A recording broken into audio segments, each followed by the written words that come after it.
feeling the love, so I'm going to play this for the last time. Even though it was low watt and it was low budget, it was radio, and it was a blast.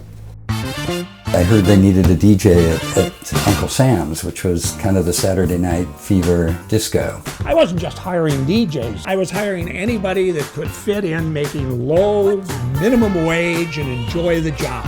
I had no idea why he hired me. I was a music freak, but I didn't really know, like, disco. They used to send the DJs memos of what to play. I would send him fake recordings of my show. Pushed the needle across the record and went into the Ramones. 1, 2, 3, 4.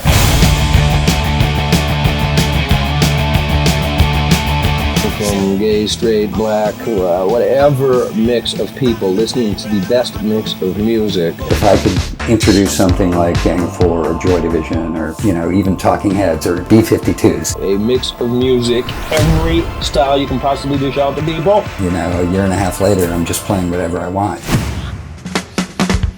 There was like the infamous story where he'd be working, mixing at First Ave, and he'd feel a tap on his shoulder, and he'd turn around, and there was Prince saying, "Could you play this?"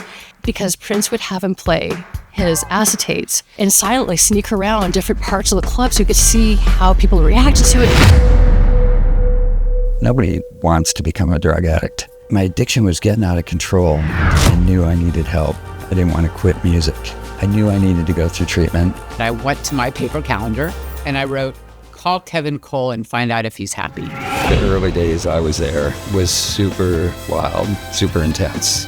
We knew that we wanted him to set the culture of the Amazon Music Store. It didn't seem like he was that technical. It almost looked like it pained him when he had to type something. He loved introducing people to new music. He loved what he did. I could sense that he was behind a lot of the positive change that was happening at KXP. He tended not to hire, radio people. He had the ability to identify if somebody had something special. They don't make people like that, really, not enough. Before I was at KXP, the voice of the station for me for years was now playing my bands. I heard an album that was unlike anything I'd ever heard before. It was otherworldly. It made me rethink how music was made.